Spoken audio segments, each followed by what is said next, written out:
Victoria Police Force presents D.24.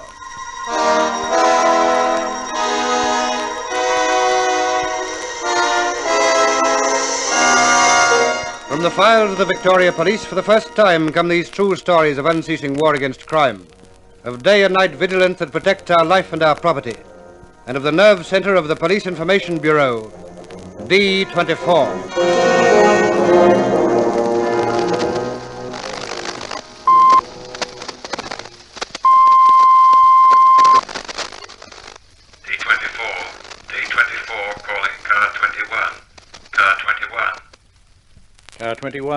Car 21 to D24. Yes, D24. There's a woman being attacked in a lane off Osborne Street, South Melbourne, 21. Investigate, please.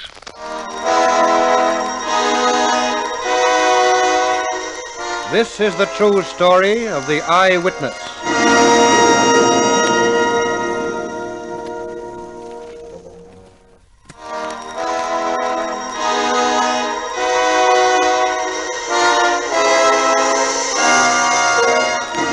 This is a true story from the files of the Victoria Police. Only names, place names, and dates have been altered.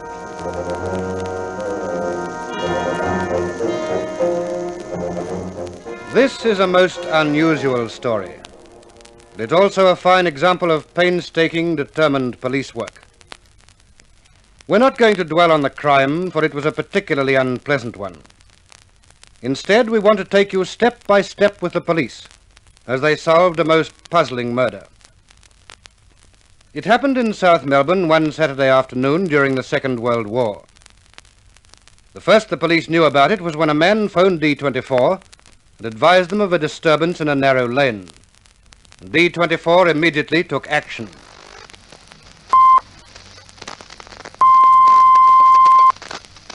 D24 calling car 21. Car 21. Car 21. Car 21 to D24. Yes, D24. There's a woman being attacked in a lane off Osborne Street, South Melbourne, 21.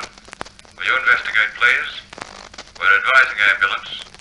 The time now is 15:58. Over. Right, D24. We're on the way.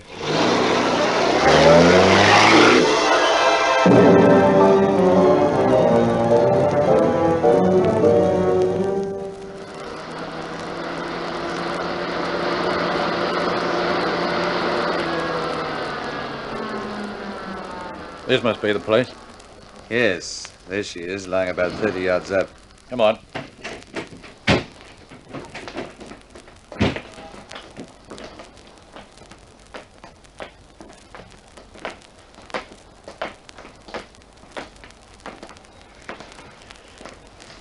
Looks pretty bad, doesn't she? Someone's done a very thorough job. Still breathing? Only just. See if there's a name in that handbag over there, friend. Right. And you take what measurements you can of her position, Bill, as quickly as possible. Okay. We'll have to get her to hospital as soon as the ambulance turns up. Give me a hand with it, Tom. Here's an identity card, Senior. Let's see. Margaret Champion, Dorcas Street, South Melbourne, eh? Well, she's a local anyway. Better pick up her hat, Fred. And what's that lying near her head? It looks like a man's handkerchief. I'll take that too. Here's the ambulance, chap, so get a move on.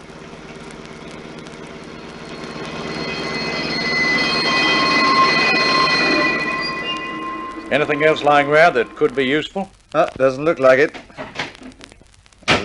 Unless you want that great bluestone paving stone that's right beside her. Shouldn't think it'd be of much use. A whole heap of them further down the lane.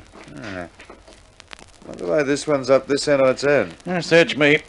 Kid's been playing with it, I suppose. Kids? Take a pretty hefty kid to lift that. Must weigh half a hundredweight at least. Well, I don't see what's got to do with us. No blood or anything on it, is there? No, not that I can see. Oh, we'll leave it. What's the score, Constable? Not too sure, but she's been pretty badly knocked about. Can we move her into the ambulance now? Yes, you'd better, quick as you can. Right. Come on, Harry. Okay. Fred? Yes, Senior. Report back to D24, will you? Let them know what's happened and tell them it's a job for the CIB. Right. Bill? Yes? You ride in the ambulance with the woman and see what the doctors have to say. All right. Meanwhile, we'll see if anyone can give us some information.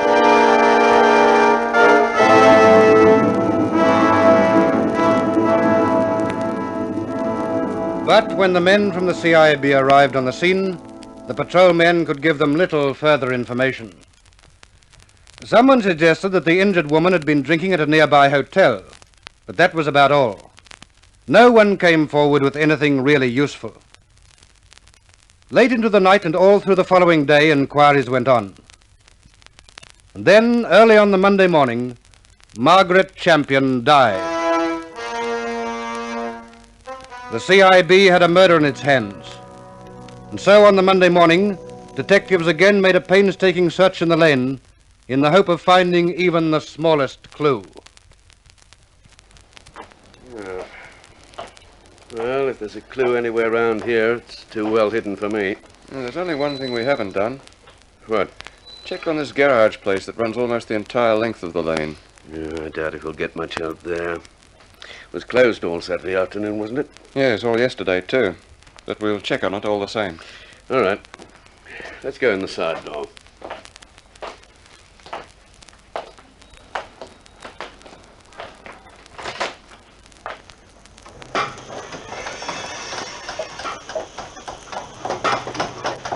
Noisy place, isn't it? I'll say. Anyone about? Young chap under that old truck. Try him first. Hey! Hey, son. Speak up, he'll never hear you. Hey, son! Hey! Come out from there, will you? We want to talk to you. Just a sec. What do you want? We're police from the CIB. Hey! We're police. Where's your boss? Where's what? Where's your boss? Out. Well, who's in charge here? I dunno. Oh, look, come outside for a minute. We can't talk here. Righto.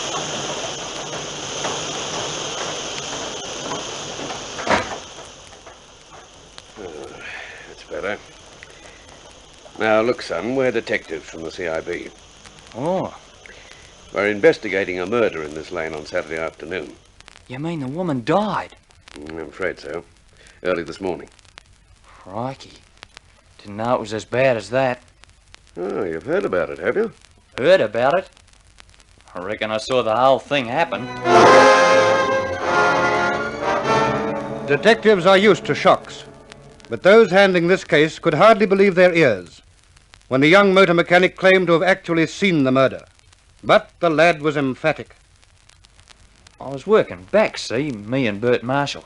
I had an urgent job to finish, and I never did mind a bit of overtime anyway. Yes. Well, we just got the job done, see, and I was coming down the back of the garage to clean up a bit, see? And just as I was passing the side door, I heard a noise coming from the lane. What sort of noise? It was a woman. She was singing out a bit. What was she saying? Something like, "Don't do it." And, what did you do? Well, there's a bit of a crack in the door. Look, see where those boards don't fit too well. Yes, I do. So I decided to have a squiz of what was going on outside. So I looked through the crack in the door. And what was going on? There was a man and a woman there, and they was fighting. He was knocking her about pretty bad, and she fell over. Yes. Well, I didn't know what to do. It was none of my business. I thought it was just a couple of drunks, or a bloke beating up his missus or something. The drunks often come up this way on Saturday afternoon, so I just watched them for a few minutes. Yeah, I see. And then? Then, after a bit, I went and told my mate Bert what was going on. And he came down and had a look too. Was the fight still going on? Well, no, it wasn't. The woman was just lying there, and the bloke was looking at her. Then Bert said we ought to call the coppers, and off he went. Or was it Bert who called at the police station? No, it wasn't. He went across the street to where Mr. Smith lives, and Mr. Smith come over and had a look through the crack of the door himself. Oh, yes, yes. Well, by this time, the bloke in the lane had walked away a bit, but the woman was still there. So what did you do then? I just stayed watching. But Mr. Smith said he was going to the police station. And Bert? Oh, I don't know where he went, but he pushed off somewhere. So that you were left on your own? Yes. And that was when I saw the bloke walking back up the lane carrying one of those great rocks. Those what? He was carrying one of those bluestone rocks. What, you mean a block of stone like that one lying over there? Yeah. I reckon that was the block he was carrying. Why? 'Cause that's just about the place the woman was lying. Yes. And the bloke just walked up to her, held the block of stone as high as he could over her head, and dropped it. And you saw all this happen and did nothing about it? What was I supposed to do? Well, you might have called out or something. Yeah. Yeah, I suppose I might. You might have saved that woman's life. Yeah. Well, however, it's too late now. But tell me, do you think you could recognize the man again? Well, reckon I could. Well, you were watching him for quite a while, weren't you? Reckon I was. Then could you describe him to us? Describe him? Yes, tell us what he was wearing, the colour of his hat. He wasn't wearing a hat. Well, the colour of his hair, anything like that might help us find him. Want me to describe him now? Yes, we do. And try to remember every detail. The smallest thing might be very important. Armed with the valuable information given to them by the young motor mechanic, the detectives started off on a search for the man he described. One of their first tasks was to advise police everywhere of the wanted man's description, and D.24 flashed the details throughout the state. Here's the wanted man's description. About 5 feet 10 inches tall, strong build, dark hair, very sunburned complexion. Last seen wearing navy blue suit, open-neck blue shirt with collar attached, black shoes or boots. I'll repeat that description. Sunburnt complexion, navy blue suit, blue shirt, black shoes or boots. Of course, there were scores of men in Melbourne who could answer that description, but it was a start in the right direction. The movements of dozens of likely suspects were checked, and every now and again, something would turn up that looked really promising, but always the leads were false. And then, nearly a fortnight later, Detective Sergeant Williams was called urgently to the city morgue. You're looking for a man in connection with the murder of Margaret Champion, aren't you, Sergeant? That's right. Well, just an hour ago, a man was brought in from the Yarra. He'd been in the river quite a while, but in some ways he resembles the description of the man you're looking for. Yeah, does he? Could he be identified, do you think? Afraid not. But his build is something like the man you want. And have a look at this blue shirt. Where'd you get that? It was in the dead man's pocket. Wasn't your man wearing a blue shirt? Yes, he was. And here's another thing. A pawn ticket? Yes. It's almost indecipherable now, but you can just see the address of the pawnbroker if you look carefully. And there's one very interesting thing about it. Oh? Yes. The date's still on it. It's the date of the Monday after the murder.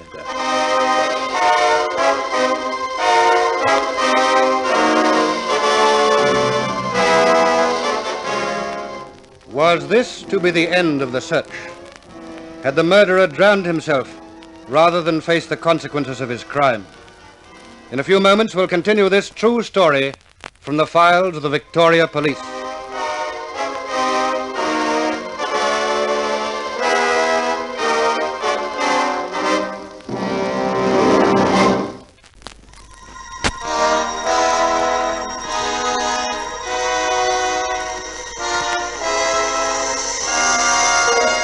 This is a true story from the files of the Victoria Police. Only names, place names, and dates have been altered.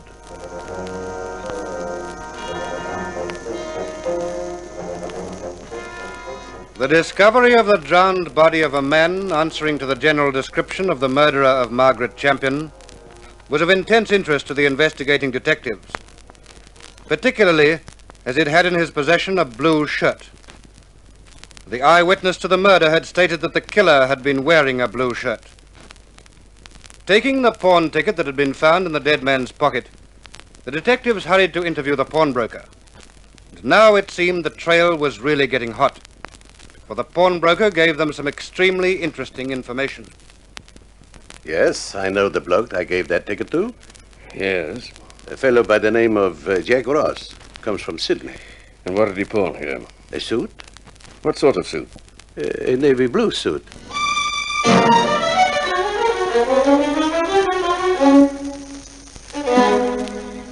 Jim, I want you to have a good look at this suit. Yeah? Well, go on, look at it. I'm looking. You ever seen it before? I don't know. Just looks like a blue suit to me. Do you think it could possibly be the blue suit the man we're looking for was wearing on the afternoon of the murder? Might be. I don't know. Now, Jim, this might be the answer to our whole problem. Do try to help. Oh, I am trying. But you can't tell from just a crumpled old suit. Now, if I was to see the bloke that owns it, dressed in it... I'm afraid you can't do that. Why not? Because he's dead. He's dead. The bloke that killed the woman. That's what we're trying to find out. And you're the only one who can help us. Well, if I could only see the bloke in the suit. You really think you could identify him if you did? Well, I reckon so. All right. We'll try anything once.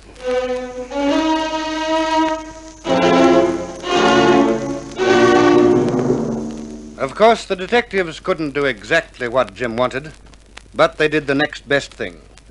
They contacted Sydney, and from there obtained a photograph of the drowned man, Jack Ross. There's the picture, Sergeant. Thanks. Now take it around to the photographic section. Get them to blow me up a life size of the head only. Understand? Right. And tell them to make it fast. Right.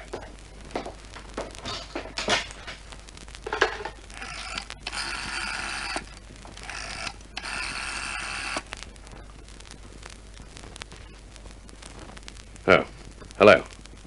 That you, Mick? Sergeant Williams here. Yeah. Did you get that tailor's dummy? Good. The right size to fit that blue suit, I hope. Good. Then put the suit on it. Oh, and the blue shirt, too. And in a few minutes, I'll be bringing you a life-size picture of the man's face. We'll fasten that on somehow and then take a photo of the whole effect. Then maybe that witness of mine will really be able to do a job for us. I hope so, anyway. Righto. Be down in a few minutes. Goodbye.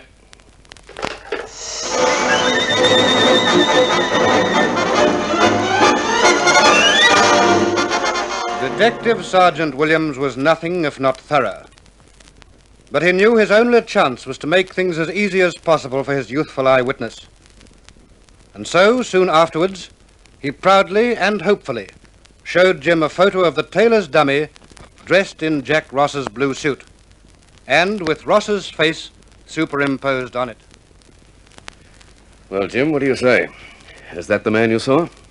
Looks like the same sort of suit, doesn't it? Yeah, you've got to tell me that. Yeah, and his hair's dark, too. Jim, is that the man? No, it's not. It's not. You're sure of that? Positive. All right, Jim. That's all for the present. I can go? Yes, thanks. You can go. Okay. See you some more. Well, and so we start all over again.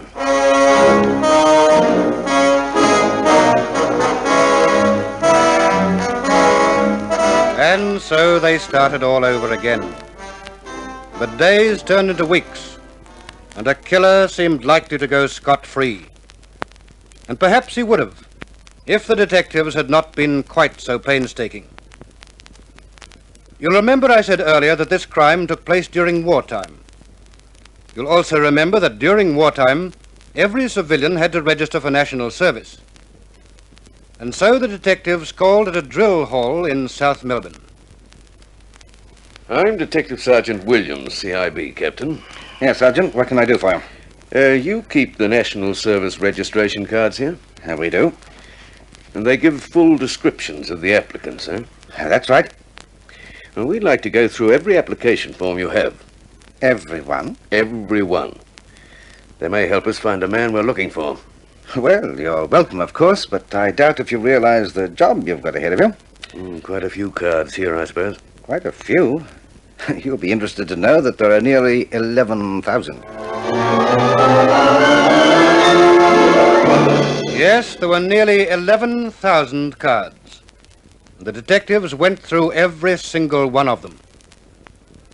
The result was that they pulled out about a dozen that might conceivably refer to the wanted man. Even then, it was a remote chance, for the man might have registered at one of many other places in Melbourne. And the next job was to interview the 12 or so men. And one by one, they were eliminated, until they came to the very last on the list. Your name, Alf Neal? Who's asking? Police here. I'm Detective Sergeant Williams. This is Detective Douglas. What's it all about?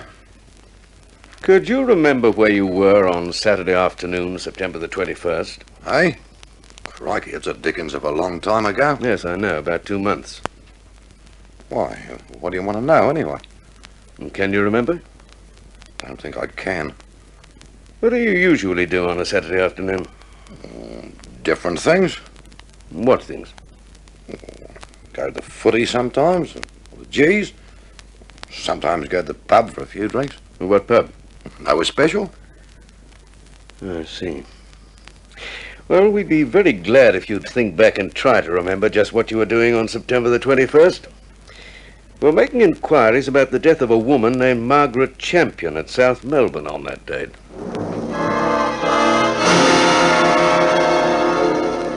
Alf Neal eventually remembered that he'd been drinking on the fatal Saturday afternoon. So the detectives went to a hotel in the vicinity of the murder. You ever heard of a man named Alf Neal? Alf Neal? Yep. Does he ever drink here? Oh, now and again. Yeah. Been here lately? No. Now that you come to mention it, he hasn't. You couldn't remember the last time he was here? No, Why, crutch, yes, I could. Oh? When?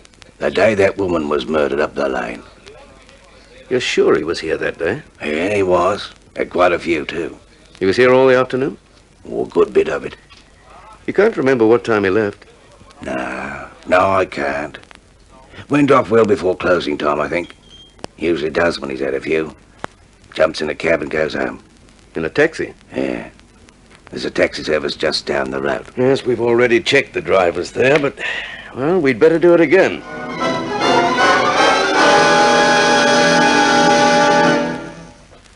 Do you remember we were here a few weeks ago inquiring about the passengers you carried on Saturday, September the 21st? Yeah. The day that woman was killed in the lane. That's right, and you said then that you could remember no one that might be any help to us. That's right.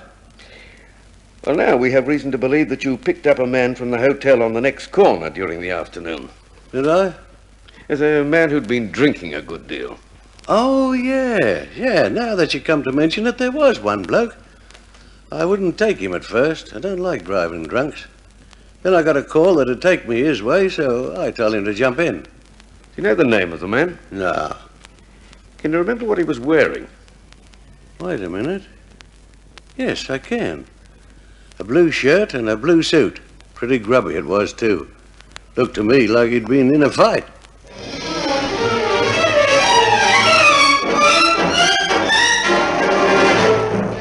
And so, gradually, witnesses came forward who could prove that Alf Neal had been in the vicinity of the crime when it had happened. The detectives learned that he had left the hotel for a short while at approximately the time of the murder. And so Alf Neal was taken to Russell Street headquarters. Well, now, Neil, we've agreed that you were drinking at the Lion Hotel on the afternoon of the 21st of September. Yes. Now, what are you wearing? Blue suit. What color shirt? Blue. Tie? Didn't have a tie. Had my shirt open at the neck. Shoes? What color? Black. Hat? Never wear one. Oh, I see. Do you know a lane that runs off Osborne Street? Yeah. Were you in that lane on that afternoon? Oh, might have been. Did you see anyone in the lane that day? Yes. A man or a woman? Woman. Something happened in that lane that day. Yes. Yeah, I know. Been worried about it ever since. Don't know why I did it. Never done anything like this before. Don't know why I did it. I must have been drunk. Did you attack the woman? Yes. And I must caution you that you're not obliged to make any statement unless you wish. But if you wish to make a statement, it'll be taken down in writing and may be used in evidence. Yes, I know. Do you wish to make a statement? Yes. Yes, I do. I'll make a statement. I gotta get it off my mind.